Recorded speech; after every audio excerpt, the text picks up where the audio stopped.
नमस्कार दोस्तों, स्वागत है आपका बीबी स्टडी पर। दोस्तों, हमारा संज्ञा का टॉपिक चल रहा था। आज हमारी संज्ञा की दूसरी क्लास है। पिछली क्लास के अंदर हमने व्यक्तिवाचक संज्ञा और जातिवाचक संज्ञा के बारे में पढ़ा था। आज हम भाववाचक संज्ञा और संज्ञा के कुछ इंपॉर्टेंट कंसेप्ट के बारे में पढ़ेंगे और अगली क्लासों के अंदर हम इसके इंपॉर्टेंट क्वेश्चन करेंगे। यदि आप इस चैनल पर नए हो तो चैनल को सब्सक्राइब कर लेना, क्योंकि इस चैनल पर आपको पीटीईटी और बीएसटीसी एग्जाम 2022 की नियमित तरीके से तैयारी करवाई जाती है। इसके अलावा जब भी कोई नया अपडेट आता है तो आपको सूचित किया जाता है। तो दोस्तों, क्लास को शुरू करते हैं। भाववाचक संज्ञा क्या होती है? जिस संज्ञा शब्द से पदार्थों की अवस्था, गुण, दोष, भाव या दशा, धर्म आदि का बोध हो, उसे भाववाचक संज्ञा कहते हैं। यानी दोस्तों, व्यक्तिवाचक संज्ञा और जातिवाचक संज्ञा के अंदर क्या होता है कि किसी व्यक्ति, वस्तु या स्थान का नाम होता है, जबकि भाववाचक संज्ञा के अंदर किसी व्यक्ति, वस्तु या फिर स्थान का भाव होता है। हम इसे आसानी से पहचान सकते हैं। उन दोनों संज्ञाओं के बजाय ये संज्ञा थोड़ी सी अलग होती है। इसके अंदर भाव होता है। वे संज्ञा शब्द जो किसी भाव का बोध कराते हैं, अर्थात किसी व्यक्ति, वस्तु, स्थान इत्यादि के भाव का बोध कराने वाले शब्द भाववाचक संज्ञा शब्द कहलाते हैं। दोस्तों, गुण, धर्म, अवस्था, दशा का बोध भाववाचक संज्ञा के अंतर्गत होता है। जैसे बुढ़ापा, बचपन, जवानी, ये व्यक्ति की अवस्था होती है, जीवन की अवस्था होती है। ये कोई व्यक्ति या फिर वस्तु नहीं हो सकती है। तो ऐसे शब्दों में भाववाचक संज्ञा होती है। इसके अलावा मिठास, कोई व्यक्ति अच्छा बोलता है तो हम बोलते हैं कि उस व्यक्ति की आवाज़ मीठी है, तो ये भी भावना है। यहाँ पर भाववाचक संज्ञा होती है। दोस्तों, इसके अलावा सुख, दुख, थकावट, मुस्कुराहट, गुस्सा, हंसी, ये सभी भाववाचक संज्ञा के एग्जाम्पल है। यहाँ पर हम किसी प्रकार की व्यक्ति और वस्तु की बात नहीं कर रहे हैं, क्योंकि प्रार्थना, लड़ाई, मुस्कुराहट, सुख, दुख, गुस्सा, हंसी, घबराहट, ये व्यक्ति और वस्तु के एग्जाम्पल नहीं हैं। इन्हें हम व्यक्ति और वस्तु नहीं बोल सकते हैं, ये भावनाएं हैं। भाववाचक संज्ञा के अंदर इसी प्रकार के भाव वाले शब्द होते हैं, तो आप इन्हें आसानी से पहचान सकते हैं। और हम जब एग्जाम्पल करेंगे तो आपको और अच्छे से क्लियर हो जाएगा। तो आपको थोड़ा बहुत समझ में आ रहा होगा, बाकी आपको ट्यूशन के समय और अच्छे से क्लियर हो जाएगा। जवानी, प्रेम, प्यार, प्रार्थना, ये सभी भाववाचक संज्ञा के एग्जाम्पल है।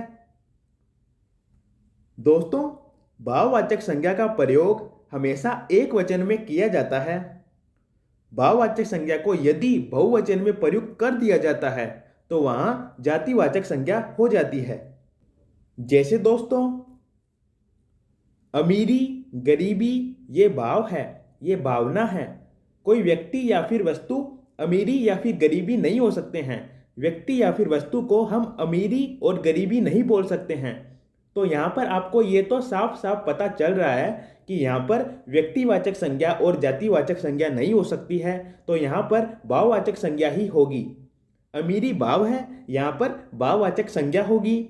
लेकिन जब हम अमीरी को बहुवचन में कन्वर्ट करेंगे, बहुवचन में परिवर्तित करेंगे, तो अमीरी का बहुवचन अमीरों होगा।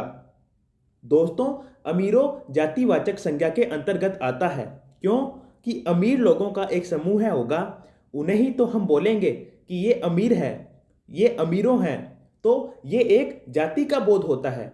अमीर लोगों की जाति को अमीर कहते हैं, अमीरों कहते हैं। तो यहाँ पर एक पूरे अमीर लोगों की जाति का बोध होता है। तो यहाँ पर जातिवाचक संज्ञा होगी। जबकि अमीरी भाववाचक संज्ञा के अंतर्गत आता है। यदि कोई एक व्यक्ति भी अमीर होगा तो उसके लिए हम बोल सकते हैं कि उसकी अमीरी साफ साफ झलकती है। तो यहाँ पर अमीरी भाववाचक संज्ञा के अंतर्गत आता है, क्योंकि एक व्यक्ति के लिए जातिवाचक संज्ञा नहीं हो सकती है, क्योंकि जातिवाचक संज्ञा पूरे समूह का बोध कराती है, पूरी जाति का बोध कराती है। तो अमीरों के अंदर जातिवाचक संज्ञा होगी, अमीर लोगों की जाति अमीर होगी, अमीरों होगी, उसके लिए हम अमीरों शब्द का प्रयोग कर सकते हैं। लेकिन अमीरी भाव है, अमीरी भावना है, किसी एक व्यक्ति के लिए भी हम अमीरी शब्द का प्रयोग कर सकते हैं। तो यहाँ पर अमीरी और गरीबी भाव है, भाववाचक संज्ञा है, जबकि अमीरों और गरीबों के अंदर जातिवाचक संज्ञा होगी। आपको मेन पॉइंट ये समझना है कि भाववाचक संज्ञा का प्रयोग हमेशा एक वचन में किया जाता है। यदि कोई शब्द बहुवचन में प्रयुक्त हो रहा है तो उसके अंदर भाववाचक संज्ञा नहीं होगी। आप साफ साफ पता लगा सकते हो। यदि एग्जाम्पल के अंदर अमीरों आ गया तो अमीरों के अंदर भाववाचक संज्ञा नहीं होगी। आप साफ साफ क्लियर कर सकते हो। दोस्तों, इसके अलावा बात करें तो व्यक्तिवाचक संज्ञा से भाववाचक संज्ञा का निर्माण नहीं होता है, बल्कि वह विशेषण रूप होता है। यानी व्यक्तिवाचक संज्ञा से हम भाववाचक संज्ञा नहीं बना सकते हैं, व्यक्तिवाचक संज्ञा से विशेषण बनता है। जैसे दोस्तों, भारत एक व्यक्तिवाचक संज्ञा है। भारत से हम भारतीय बना सकते हैं, जो कि एक विशेषण है। दोस्तों, जापान और शिव भी एक व्यक्तिवाचक संज्ञा है और जापानी और सेव भी एक विशेषण है। अब बात आती है कि आप पता कैसे लगाओगे कि ये एक विशेषण है। दोस्तों, किसी शब्द के पीछे कोई संज्ञा जुड़ती है तो आप पता लगा सकते हो कि वो विशेषण है, क्योंकि विशेषण क्या होता है? संज्ञा और सर्वनाम की विशेषता बताने वाले शब्दों को विशेषण कहते हैं। तो यदि किसी शब्द के पीछे कोई संज्ञा जुड़ती है तो उसके आगे विशेषण होगा और वो उस संज्ञा की विशेषता बताएगा। तो इस प्रकार आप विशेषण का पता लगा सकते हो। जैसे दोस्तों, भारतीय के पीछे एक संज्ञा जोड़ते हैं। व्यक्ति एक जातिवाचक संज्ञा होती है। भारतीय के पीछे व्यक्ति जोड़कर देखते हैं। दोस्तों, भारतीय व्यक्ति ये एकदम सही प्रतीत हो रहा है। यहाँ पर किसी भी प्रकार की गलती हमें दिखाई नहीं दे रही है, क्योंकि भारतीय व्यक्ति ये एकदम सही रूप है।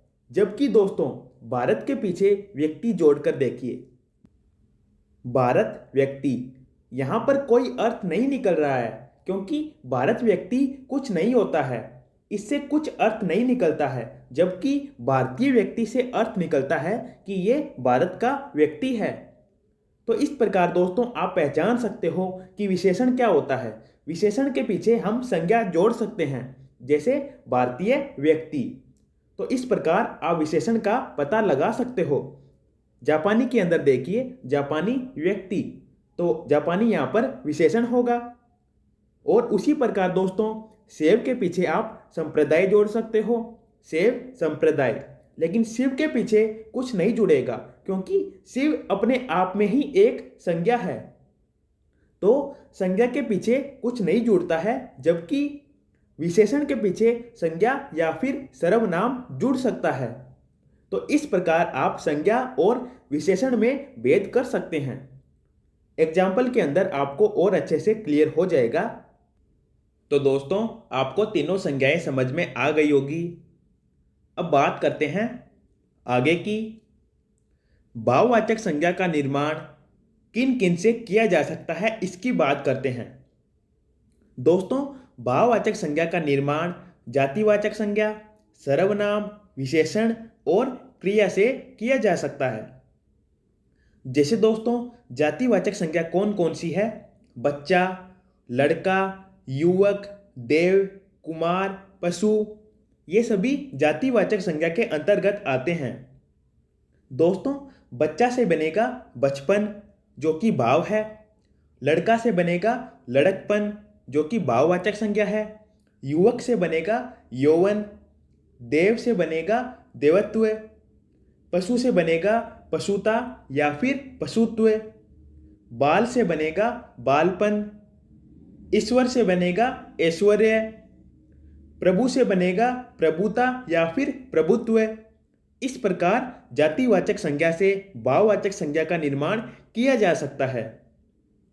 दोस्तों, अब बात करते हैं सर्वनाम शब्दों से भाववाचक संज्ञा का निर्माण कैसे होता है।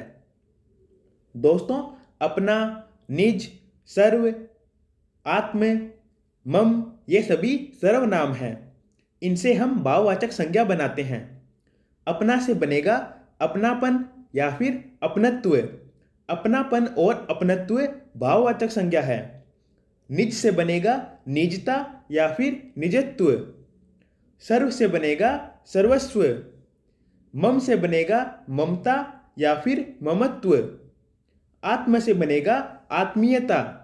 इस प्रकार दोस्तों सर्वनाम शब्दों से भी भाववाचक संज्ञा का निर्माण किया जा सकता है। अब बात करते हैं विशेषण शब्दों से भाववाचक संज्ञा का निर्माण कैसे होता है। दोस्तों अमीर विशेषण होता है, गरीब विशेषण होता है, तो हम भाववाचक संज्ञा का निर्माण करते हैं। अमीर से अमीरी, अमीरी भाववाचक संज्ञा है। गरीब से गरीबी, गरीबी भी भाववाचक संज्ञा है। इसके अलावा उदार से उदारता, कृत्रिम से कृत्रिमता, मोटा से मोटापा, मूर्ख से मूर्खता, आलसी से आलस्य, ये सभी भाव है। दोस्तों हमने बात की थी कि आप विशेषण का पता किस प्रकार लगा सकते हो। दोस्तों मूर्ख विशेषण होता है। मूर्ख के पीछे कोई संज्ञा जोड़कर देखो, मूर्ख व्यक्ति जुड़ता है तो मूर्ख यहाँ पर विशेषण होगा और मूर्ख से भाववाचक संज्ञा बनेगी मूर्खता। मोटा एक विशेषण है, मोटा के पीछे जोड़कर देखो मोटा व्यक्ति, तो मोटा भी यहाँ पर विशेषण है और मोटा से भाववाचक संज्ञा बनेगी मोटापा। इस प्रकार आलसी से आलस्य बनेगा, आलसी भी यहाँ पर विशेषण है, आलसी व्यक्ति। इस प्रकार आप विशेषण का भी पता लगा सकते हो और विशेषण से भी भाववाचक संज्ञा बनती है। अब बात करते हैं क्रिया से भाववाचक संज्ञा को बनाना। दोस्तों क्रिया क्या होती है? पढ़ना, लिखना, हंसना, घूमना, मिलना, चुनना, खींचना, ये सभी क्रिया होती है। क्रिया से भाववाचक संज्ञा बनाते हैं।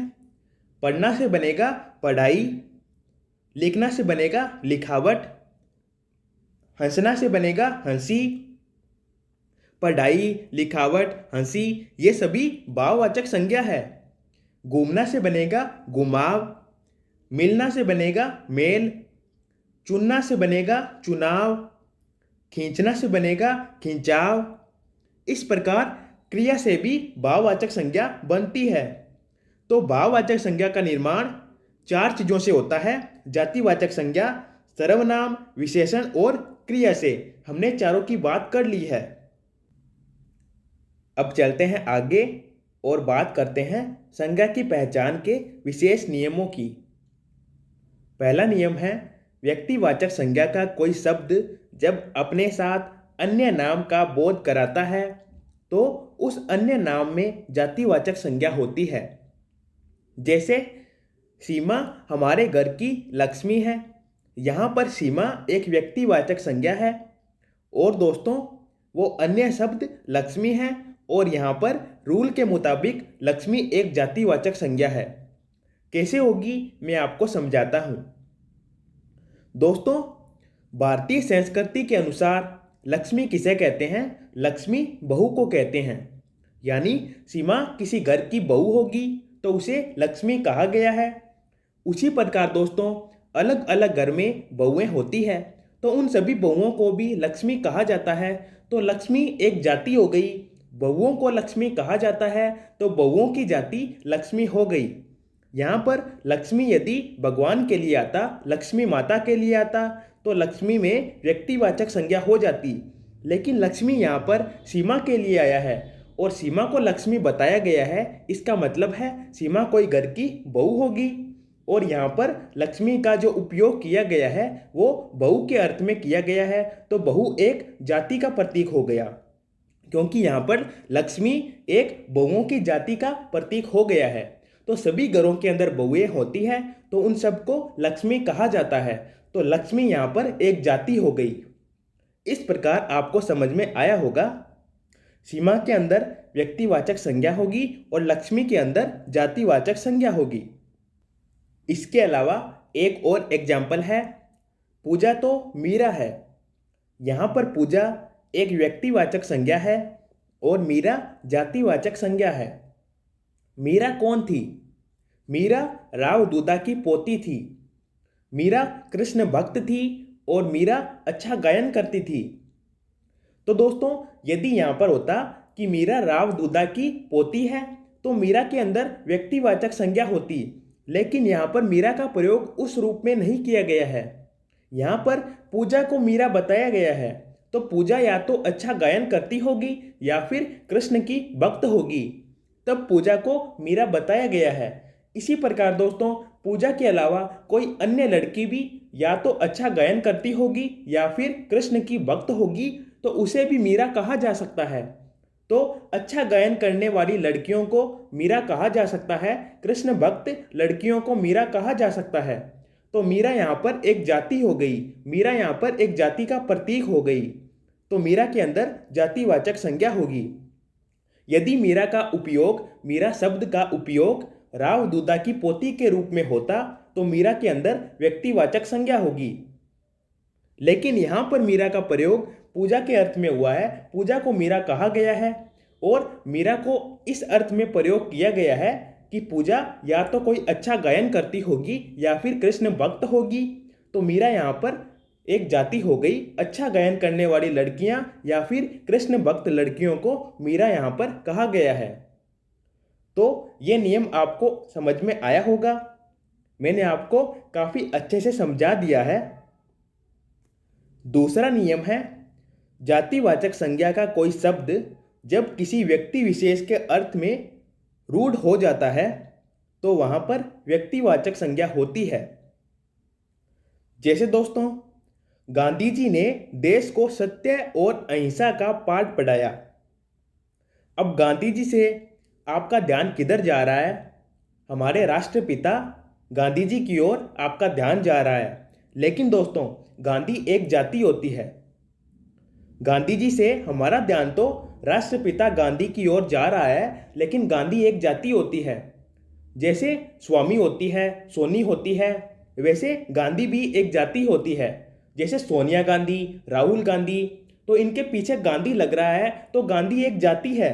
लेकिन यहाँ पर गांधी है वो राष्ट्रपिता महात्मा गांधी के लिए रूढ़ हो रहा है, हमारा ध्यान सिर्फ उधर ही जा रहा है।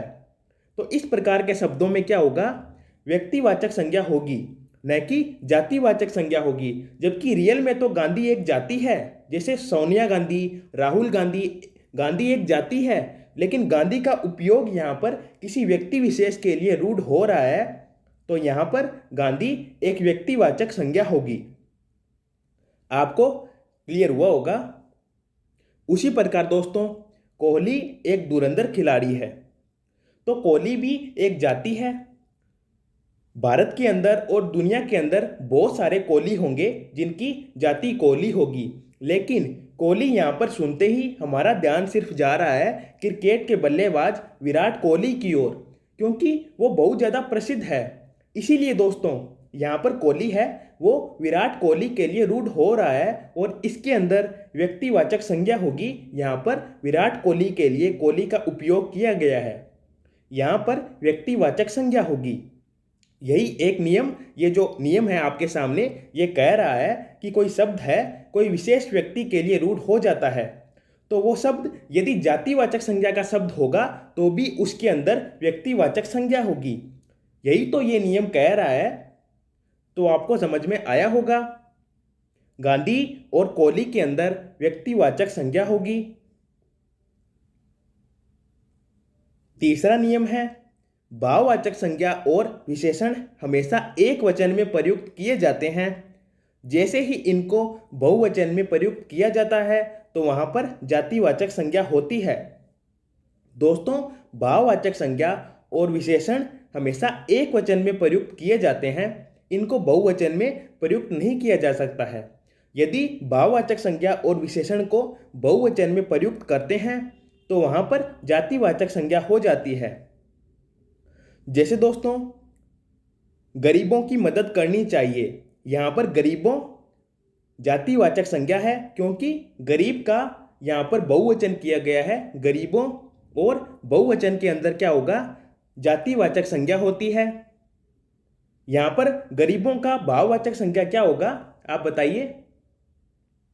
दोस्तों यहाँ पर गरीबी भाव है, गरीबी भाववाचक संज्ञा है। गरीब यहाँ पर विशेषण है, जबकि गरीबों यहाँ पर जातिवाचक संज्ञा हो गई, क्योंकि गरीब विशेषण है और गरीबी भाव है। इन दोनों को बहुवचन में प्रयुक्त करने पर गरीबों बनता है, जो कि जातिवाचक संज्ञा है। यही तो इस नियम में कहा गया है। दोस्तों इसके अलावा बात करें तो इस पर दुखों का पहाड़ टूट पड़ा। तो यहाँ पर दुखों का हमें मतलब निकालना है। दुखों के अंदर जातिवाचक संज्ञा होगी, क्योंकि ये एक बहुवचन है।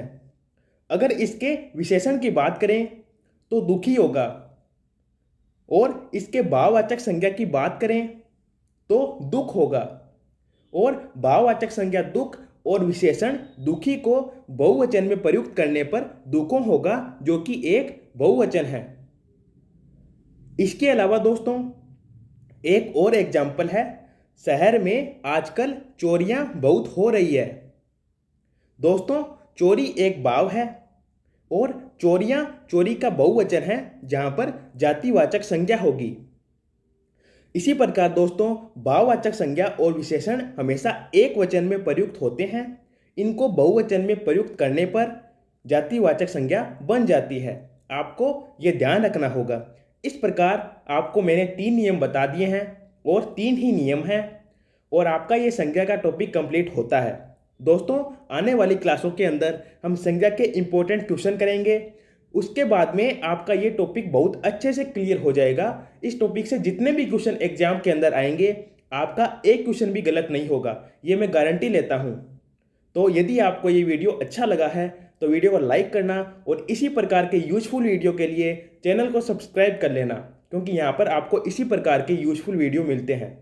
धन्यवाद दोस्तों।